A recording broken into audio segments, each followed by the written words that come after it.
uma pequena cidade do interior do estado de São Paulo decidiu fornecer gratuitamente Monjaro na rede pública de saúde. E é o que a mídia está chamando de Bolsa Monjaro. E é lógico, virou polêmica. E são muitas as dúvidas que surgem. É o começo para o SUS começar a distribuir Monjaro no Brasil inteiro? Porque se uma prefeitura pode fazer isso, a da sua cidade também deveria poder fazer. Então, se você pedir esse medicamento para o médico do postinho do seu bairro, ele é obrigado a prescrever? E se o médico não quiser prescrever, você vai poder entrar na justiça falando que essa cidade já está fornecendo e aí a causa ganha? Isso é inovação em saúde pública ou é um risco financeiro, sanitário e judicial? Hoje eu vou analisar o que é fato, o que é viável e o que pode virar um efeito dominó no Brasil. E, logicamente, aonde pode estar o problema. A prefeitura de Urupês, uma cidade com cerca de 13 mil habitantes que fica na região noroeste do estado de São Paulo, anunciou que vai oferecer Monjaro gratuitamente para a população.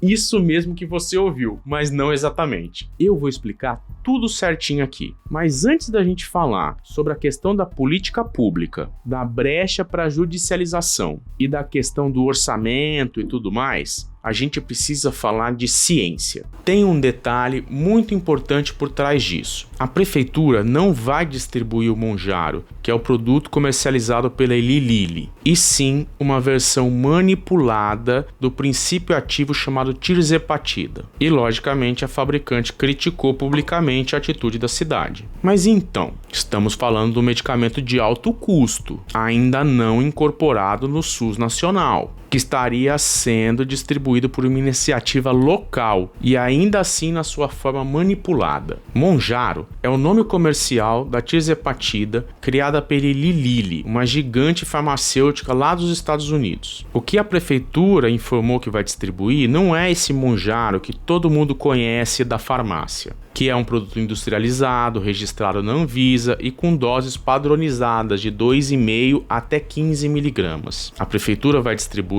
a tirzepatida manipulada. A tirzepatida é a molécula sintética que está dentro da caneta Monjaro. E é a mesma coisa quando você vai tomar, por exemplo, uma aspirina. Aspirina é o nome comercial que a fabricante deu para um comprimido que ela faz, que é a base de ácido acetil salicílico, que é o mesmo que dizer que você vai tomar um AS, que é o nome que outro fabricante dá para um comprimido que ele fabrica com a mesma molécula, o ácido acetil salicílico. Então, dentro da caneta Monjaro está a tirzepatida, e a tirzepatida pode ser fabricada por outras indústrias. Entende como isso muda a conversa? Porque quando você diz que a cidade vai distribuir Monjaro, soa como se o SUS estivesse distribuindo o mesmo medicamento que se compra na farmácia por milhares de reais. Mas quando você diz tirzepatida manipulada, estamos falando de outra forma de aquisição e outra forma de regularização. A molécula é a mesma? Em tese, sim. O produto final é o mesmo? Não. E é exatamente essa diferença que está no centro da polêmica. Essa molécula manipulada é quimicamente idêntica? A estabilidade é a mesma? O veículo é o mesmo? A biodisponibilidade é equivalente? Existe estudo clínico feito com essa versão especificamente? A cadeia de distribuição é refrigerada? Vê como são muitas as dúvidas? Agora que a gente já entendeu a diferença entre Monjaro e tirzepatida manipulada, vamos olhar diretamente para o programa que a Prefeitura de Urupês está propondo de verdade. Segundo a Prefeitura da cidade, o tratamento vai ser oferecido para pessoas que estão com obesidade moderada a grave, definido por alguns critérios clínicos que a própria Prefeitura divulgou num protocolo, com prioridade para quem está com risco de complicações geradas pela obesidade ou na fila da cirurgia bariátrica. A tirzepatida manipulada vai ser distribuída pela rede municipal e, então, os pacientes que forem classificados dentro desses critérios clínicos terão o acesso gratuito. Ou seja, a medicação não vai ser entregue em farmácia comercial normal. É um programa municipal e não nacional. Mas por mais que tudo isso seja bem inovador e um pouco polêmico, O que mais chama a atenção do ponto de vista médico é como será o acompanhamento clínico. E vamos direto ao que está no decreto municipal. Olha só os critérios de inclusão. Primeiro, idade acima de 40 anos. Se o paciente estiver acima de 40 do IMC, isso aí já é dispensado, por exemplo. Claramente, diagnóstico de obesidade. Acima de 35 com alguma comorbidade causada ou acima de 40 diretamente. Tem que ter tentativas prévias de emagrecimento por mais de 6 meses registrado. Vai ter que ter uma indicação formal por um endocrinologista. Vai ter que ter adesão obrigatória ao acompanhamento multidisciplinar. Tem que ter a comprovação de vulnerabilidade socioeconômica e a participação comprovada em atividades físicas fornecidas pelo município. Ou seja, estamos falando de um programa multidisciplinar que vai incluir médico endocrinologista, nutricionista, psicólogo, educador físico e às vezes assistente social. E a manutenção do fornecimento vai depender se o paciente tem comparecimento regular, uma evolução clínica documentada, a participação nas atividades físicas e, logicamente, a manutenção daqueles critérios socioeconômicos de vulnerabilidade. E aqui está um ponto fundamental que me tranquilizou nessa notícia. A prefeitura não vai só entregar a injeção e pronto. O protocolo prevê acompanhamento médico e multidisciplinar estruturado. A intenção declarada é monitorar a evolução e eventuais efeitos adversos, e não simplesmente aplicar a medicação sem supervisão. Outra coisa interessante que o decreto informa é que o tratamento vai ter uma duração definida, logicamente dependendo da evolução clínica de cada paciente, ou seja, não vai ser um tratamento aberto indefinidamente. Até aqui a gente falou do modelo clínico, mas quando uma prefeitura resolve distribuir um medicamento de alto custo, a pergunta inevitável é: isso é apenas uma decisão de saúde pública ou é uma decisão econômica? Segundo a própria prefeitura, a intenção primária é melhorar a saúde e a qualidade de vida da população, promovendo a perda de peso e prevenindo as doenças crônicas causadas pela obesidade. E isso faz sentido do ponto de vista médico e também do ponto de vista econômico. Obesidade custa caro, internações custam caro, cirurgia bariátrica custa caro e complicações metabólicas custam caro. Agora vem a parte que ninguém explica. Como nasce uma política pública como essa? Primeiro ponto importante, isso não é uma lei federal, não é uma política do Ministério da Saúde, é um decreto municipal. E decreto é um ato que parte direto do Poder Executivo, ou seja, do prefeito.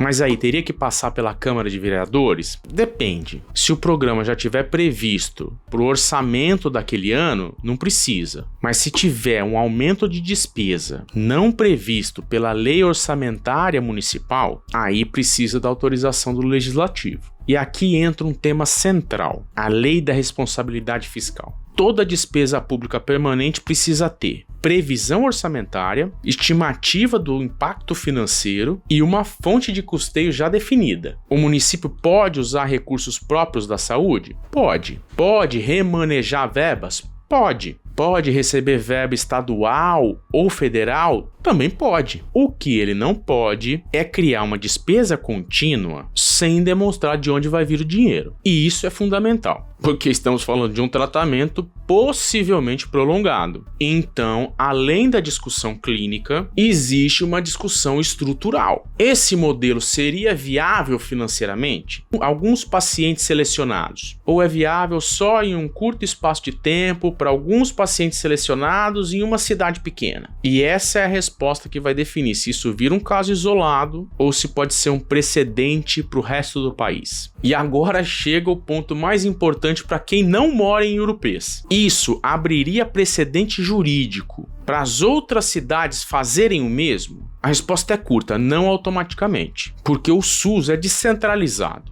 Os municípios têm autonomia para organizar ações de saúde dentro do seu território, desde que respeitem as normas sanitárias e orçamentárias. Ou seja, se uma prefeitura quiser criar um programa semelhante, ela pode? Ela pode, mas vai precisar cumprir alguns requisitos. como ter previsão orçamentária, respeitar a regularização sanitária, garantir um processo administrativo regular e assumir uma responsabilidade técnica sobre o que ela está oferecendo. E é aqui que vem a segunda pergunta, e essa é delicada. Se em Urupê já estão fornecendo tirzepatida, eu posso entrar na justiça pedindo que na minha cidade também seja oferecido? Na prática, a judicialização da saúde funciona assim. O paciente precisaria demonstrar necessidade clínica comprovada, a ineficácia das alternativas disponibilizadas no SUS, uma prescrição fundamentada e muitas vezes a incapacidade financeira. O fato de um município específico oferecer a medicação não cria automaticamente uma obrigação nacional, mas pode ser usado como argumento. O advogado pode dizer que existe uma política pública semelhante em outro município, logo não se trataria de algo impossível.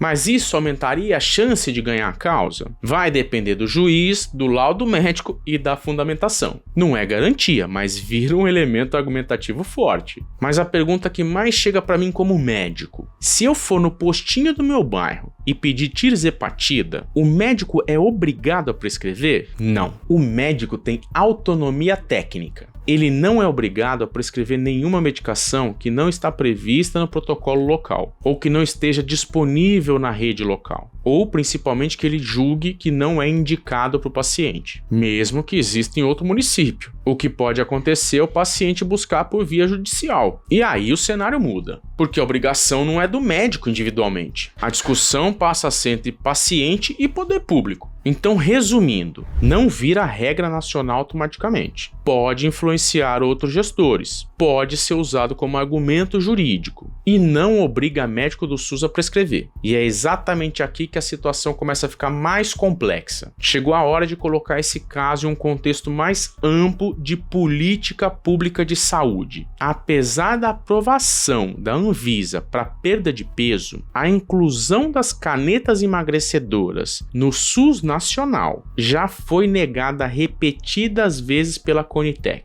principalmente pelo impacto financeiro. A Conitec, que é a Comissão Nacional de Incorporação de Tecnologias no SUS, é o órgão técnico que analisa os novos medicamentos e decide se eles entram ou não na rede pública. Em 2025, ela recomendou não incorporar as canetas emagrecedoras, entre elas a tirzepatida, citando que o impacto financeiro seria bilionário e que ainda faltariam evidências do custo-efetividade para uma oferta a larga escala. Isso significa que até agora, mesmo com a aprovação da Anvisa para uso em obesidade, mesmo com evidência de perda de peso e melhora metabólica, o SUS não inclui esse tipo de medicamento na cobertura nacional. E aqui entra outro ponto que muitas pessoas não entendem. A aprovação pela Anvisa não é a mesma coisa que a incorporação pelo SUS. A Anvisa avalia eficácia, qualidade e segurança. A Conitec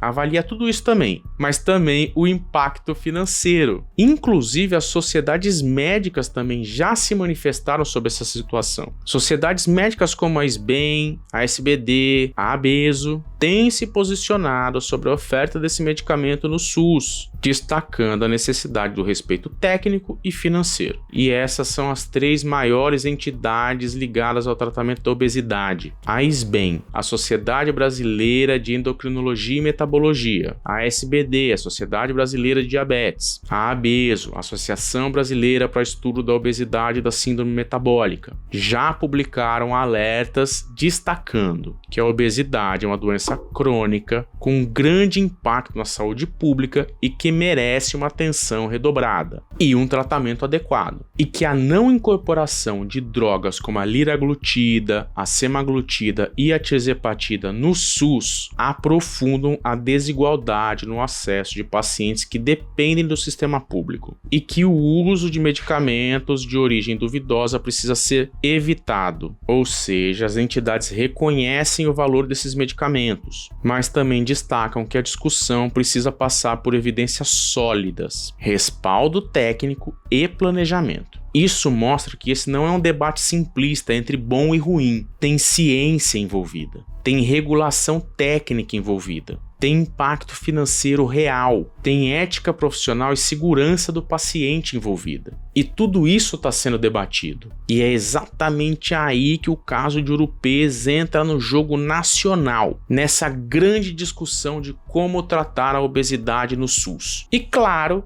a fabricante do Monjaro também se manifestou. A Eli Lilly criticou publicamente a atitude da prefeitura. Segundo a empresa, essas versões manipuladas não teriam a garantia de segurança e eficácia. E foi além, afirmando que esses medicamentos manipulados em escala industrial não passariam pelo mesmo nível de revisão, validação de qualidade e controle sanitário rigoroso que passaria um medicamento industrializado registrado. O argumento do fabricante é o seguinte: uma coisa é a molécula estudada em ensaios clínicos, produzida dentro de uma cadeia global de qualidade, e a outra coisa seria um produto manipulado, cuja formulação final, estabilidade, pureza e cadeia de armazenamento poderiam variar. E aqui existe um conflito previsível. De um lado, o município dizendo que está oferecendo acesso ao tratamento. Do outro lado, a indústria farmacêutica dizendo que o produto manipulado não seria equivalente ao produto aprovado. E isso abre uma discussão importante. Estamos falando de ampliação de acesso ou a flexibilização de padrões regulatórios? Então vamos organizar tudo que a gente discutiu até aqui. Uma prefeitura decidiu distribuir tirzepatida manipulada de graça para o tratamento da obesidade. Não é um Monjaro industrializado da farmácia. É uma molécula manipulada. Não é uma política nacional do SUS. É uma iniciativa municipal. E não é uma distribuição indiscriminada. Existe critério clínico, critério socioeconômico e indicação formal por um médico endocrinologista. E para integrar esse programa, o paciente precisa passar por mudanças de estilo de vida. Ou seja, não é só receber a injeção. Está prevista a orientação nutricional, a atividade física e suporte comportamental. Então a gente pode dizer, não é a entrega isolada do medicamento na porta da unidade de saúde. Não é pegar a dose e voltar para casa sem acompanhamento. É um programa estruturado, com acompanhamento, com metas. Mas, por outro lado, o medicamento não está incorporado no SUS nacional, porque a Conitec já negou a inclusão por questões financeiras. O fabricante está criticando porque é uma versão manipulada. Ou seja, existe uma discussão jurídica, regulatória e sanitária envolvida. Mas agora eu quero saber a sua opinião. Você acha que isso é uma inovação responsável em saúde pública? É um projeto piloto que pode inspirar outras cidades? Ou é um risco regulatório que pode gerar um problema no futuro? Se fosse na sua cidade, você apoiaria? Deixa a sua opinião aqui nos comentários e aproveita para se inscrever no meu canal, ativar as notificações, dar um like nesse vídeo para fortalecer a gente. Porque eu acho que esse debate não é só sobre uma cidade pequena no interior. É sobre como o Brasil vai lidar com o tratamento da obesidade nos próximos anos.